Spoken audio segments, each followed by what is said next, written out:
दोस्तों, स्वामी विवेकानंद एक ऐसा युवा सन्यासी जिसने भारतीय सभ्यता और संस्कृति की सुगंध पूरी दुनिया में बिखेरी।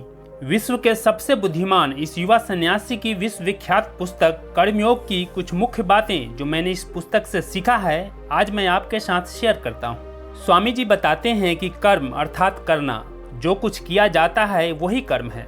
संपूर्ण मानव जाति का चरम लक्ष्य ज्ञान प्राप्त करना है, न कि सुख या आराम प्राप्त करना, क्योंकि सुख और आनंद का तो एक न एक दिन अंत हो ही जाता है। इसलिए ये मान लेना कि सुख ही हमारा चरम लक्ष्य है, मनुष्य की भारी भूल है। इस संसार में सभी दुखों का मुख्य कारण यही है कि मनुष्य अज्ञानवश से समझ बैठता है कि सुख ही उसके जीवन का चरम लक्ष्य या एकमात्र उद्देश्य है। परंतु कुछ समय के पश्चात मनुष्य को यह बोध होता है कि जिसकी ओर वह जा रहा है, जिसकी उसे चाहत है, वो सुख नहीं बल्कि ज्ञान है, तथा सुख और दुख दोनों ही महान शिक्षक हैं। अगर आप संसार के उन महान महापुरुषों के चरित्र का अध्ययन करें तो आप ये समझ पाएंगे कि अधिकांश दशाओं में सुख की अपेक्षा दुख ने तथा संपत्ति की अपेक्षा गरीबी या दारिद्र्य ने ही अधिक शिक्षा दी है, और प्रशंसा की जगह निंदा रूपी आघात ने ही उनकी ज्ञान अग्नि को प्रज्वलित किया है। कोई भी ज्ञान बाहर से नहीं आता, सब आपके अंदर ही है। मनुष्य जो कुछ भी सीखता है वो वास्तव में आविष्कार ही है। आविष्कार का अर्थ है मनुष्य का अपनी अनंत ज्ञान स्वरूप आत्मा के ऊपर से आवरण को हटा देना। हम कहते हैं कि न्यूटन ने गुरुत्वाकर्षण का आविष्कार किया, तो क्या वो आविष्कार किसी एक कोने में बैठा न्यूटन का इंतजार कर रहा था? नहीं, वो उसके मन में ही था। जब समय आया तो उसने उसे ढूंढ निकाला। इस संसार ने जो भी ज्ञान लाभ किया है वो मन से ही निकला है। विश्व का असीम पुस्तकालय मनुष्य के मन में ही विद्यमान है। बाहरी जगत तो मन को अध्ययन करने में केवल सहायक मात्र है। आत्मा की अभ्यांतरिक अग्नि तथा अपनी शक्ति एवं ज्ञान को बाहर प्रकट करने के लिए जो मानसिक तथा भौतिक घात पहुंचाए जाते हैं वही कर्म है। जो कुछ भी हम करते हैं, चाहे वह शारीरिक हो या मानसिक, सारे कर्म ही हैं। स्वामी विवेकानंद कहते हैं कि यदि कोई इंसान संसार से विरक्त होकर ईश्वर की उपासना में लग जाए तो उसे यह नहीं समझना चाहिए कि जो लोग संसार में रहकर परिवार के हित के लिए कार्य करते हैं वो ईश्वर की उपासना नहीं करते, और न परिवार में रहने वाले गृहस्थों को ही यह सोचना चाहिए कि जिन लोगों ने संसार का त्याग कर दिया है वे आलसी और घृणित जीव हैं। अपने अपने स्थान में सभी बड़े हैं। स्वामी जी एक कहानी का वर्णन करते हुए कहते हैं कि एक बार एक राजा था।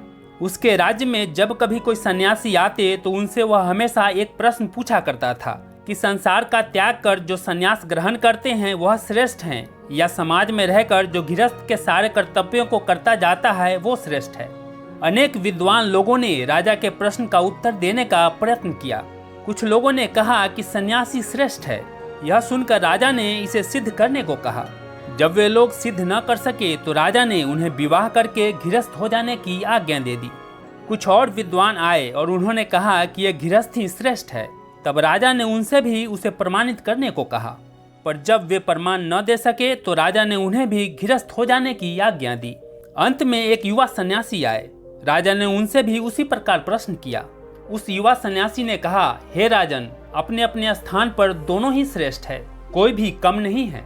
राजा ने कहा, ठीक है, इसे प्रमाणित करो।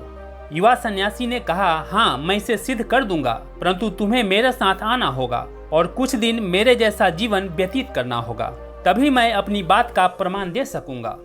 राजा ने सन्यासी की बात स्वीकार कर ली और उसके पीछे पीछे चल दिया। वह राजा उस सन्यासी के साथ अपने राज्य की सीमा को पार कर अनेक देशों से होता हुआ एक बड़े व सुंदर राज्य में आ पहुंचा। उस राज्य की राजधानी में एक बड़ा उत्सव मनाया जा रहा था। ढोल नगाड़े की आवाज आ रही थी। लोग सड़कों के किनारे सुसज्जित होकर कतारों में खड़े थे। पता चला उस दिन उस देश की राजकुमारी का स्वयंवर होने वाला है। राजकुमारियों का अपने लिए इस प्रकार पति चुनना भारतवर्ष में एक पुराना रिवाज था। अपने होने वाले पति के संबंध में प्रत्येक राजकुमारी के अलग अलग विचार होते थे। कोई अत्यंत रूपवान पति चाहती थी तो कोई अत्यंत विद्वान, कोई अत्यंत धनवान तो कोई शक्तिशाली वर चाहती थी। आस पड़ोस के राज्यों के राजकुमार खूब सज धज कर स्वयंवर सभा में उपस्थित होते थे। राजकुमारों के भांट उनके गुणों का बखान करते तथा यह दर्शाते कि उन्हीं का वरण किया जाए। राजकुमारी को एक सजे हुए सिंहासन पर बिठाकर आलीशान ढंग से सभा के चारों ओर ले जाया जाता था। वह उन सब के सामने जाती तथा उनका गुणगान सुनती। यदि उसे कोई राजकुमार नापसंद होता तो वह अपने वाहकों से कहती, आगे बढ़ो, और यदि राजकुमारी किसी राजकुमार से प्रसन्न हो जाती तो वह उसके गले में वरमाला डाल देती। और वह राजकुमार उसका पति बन जाता था। जिस देश में यह राजा और सन्यासी आए थे, उस राज्य की राजकुमारी अत्यंत खूबसूरत थी और उसका होने वाला पति ही उसके पिता के बाद उस राज्य का उत्तराधिकारी होने वाला था। राजकुमारी का विचार एक अत्यंत सुंदर पुरुष से विवाह करने का था, परंतु उसे योग्य व्यक्ति मिलता ही नहीं था। कई बार उसके लिए स्वयंवर रचाए गए, पर राजकुमारी को अपने मन का पति नहीं मिला। इस बार काफी भव्य और सुंदर स्वयंवर का आयोजन हुआ था, जिसमें अन्य सभी अवसरों की अपेक्षा काफी अधिक लोग आए थे। राजकुमारी खूब सज धज कर रत्न जड़ित सिंहासन पर बैठकर आई और उसके वाहक उसे एक राजकुमार के सामने से दूसरे के सामने ले गए, परंतु उसने किसी की ओर देखा तक नहीं। सभी लोग निराश हो गए और सोचने लगे कि क्या अनवसरों की भांति इस बार का स्वयंवर भी असफल रहेगा। इतने में ही वहां एक दूसरा तरुण सन्यासी आ पहुंचा। वह इतना सुंदर था कि मानो सूर्यदेव ही आकाश छोड़कर स्वयं पृथ्वी पर आ उतरे हों। वह आकर सभा के एक ओर खड़ा हो गया और जो कुछ हो रहा था उसे देखने लगा। राजकुमारी का सिंहासन उसके समीप आया और ज्यों ही उसने उस सुंदर सन्यासी को देखा, त्यों ही वह रुक गई और उसके गले में वरमाला डाल दी। तरुण सन्यासी ने एकदम माला को रोक लिया और यह कहते हुए, छी छी, यह क्या है, उसे फेंक दिया। उसने आगे कहा, मैं सन्यासी हूँ, मुझे विवाह से क्या प्रयोजन।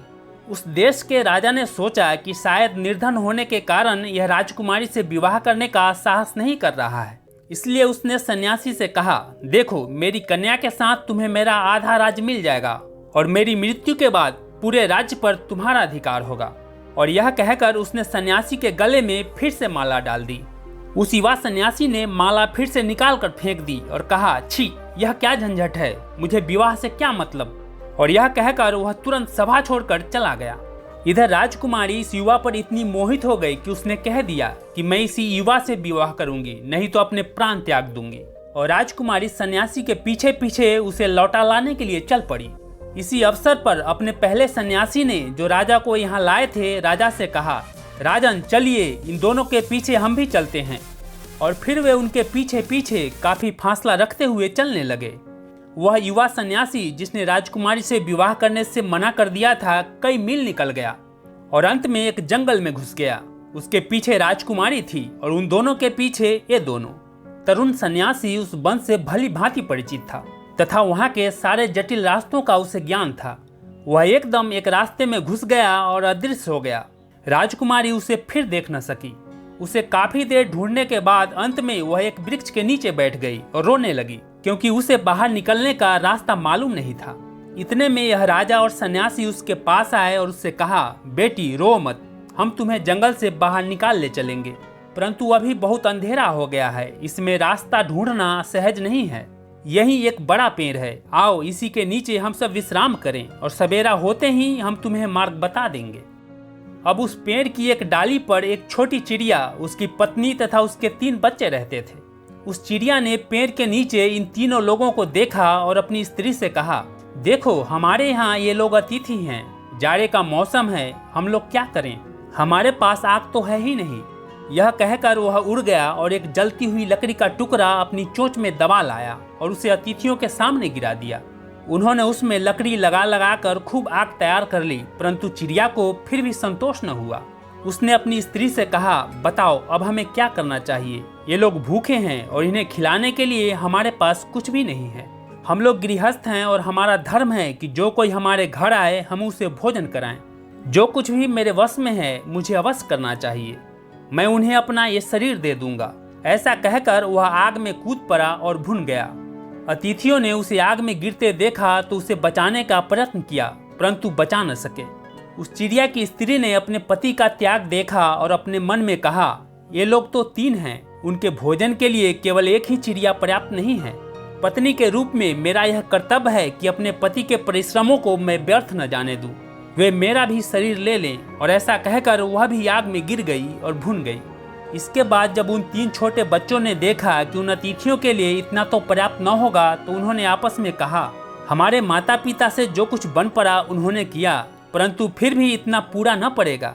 अब हमारा यह धर्म है कि हम उनके कार्य को पूरा करें, हमें अपने शरीर को भी दे देना चाहिए। और यह कहकर वे सब भी आग में कूद पड़े। यह देखकर ये तीनों लोग बहुत चकित हुए। इन चिड़ियों को वे खा भी कैसे सकते थे। रात को वे बिना भोजन किए ही रहे, प्रातःकाल राजा तथा सन्यासी ने राजकुमारी को जंगल का मार्ग दिखा दिया और वह अपने पिता के घर वापस चली गई। तब सन्यासी ने राजा से कहा, देखो राजन, तुम्हें अब ज्ञात हो गया है कि अपने अपने स्थान पर सब बड़े हैं। यदि तुम संसार में रहना चाहते हो तो इन चिड़ियों के समान रहो, दूसरों के लिए अपना जीवन दे देने को सदैव तत्पर रहो। और यदि तुम संसार छोड़ना चाहते हो तो उस युवा सन्यासी के समान हो जाओ, जिसके लिए वह परम सुंदरी और राज्य भी तुच्छ था। यदि गृहस्थ होना चाहते हो तो दूसरों के हित के लिए अपना जीवन अर्पित करने के लिए तैयार रहो। और यदि तुम्हें संन्यास जीवन की इच्छा है तो सौंदर्य, धन तथा अधिकार की ओर आंख उठाकर मत देखो। अपने अपने स्थान में सब श्रेष्ठ हैं, परंतु एक का कर्तव्य दूसरे का कर्तव्य नहीं हो सकता।